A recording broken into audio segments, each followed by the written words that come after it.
apparently Delta sent out a bulletin regarding seniority protection in the event of a merger. They're putting this in writing. Is that the same as having that in the contract? Let me try to address that, because this is just a fundamental reason we're really here. I think is that the flight attendants have come to us to seek out a union because recent experience tells you all you need to know about this question. All your work rules and pay and everything else was in writing before, and what happened? Delta changed all those things without your input.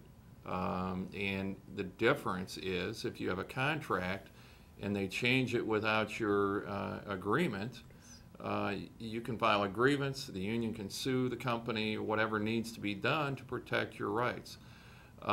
That's the fundamental thing that we're here for, is to negotiate a legally binding contract so that we stand on even footing with management, and we don't have to have the horrifying outcome of suddenly finding out management has pulled the rug out from under us.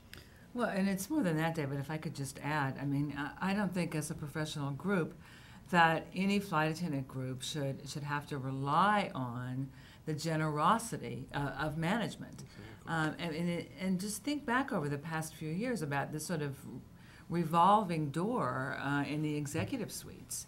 These letters, these so-called guarantees, the people that signed them might not be here next week. I mean, it's just that simple, and they can change their mind, on a whim, and there's nothing that you can do about it. So, I would urge the Delta flight attendants not to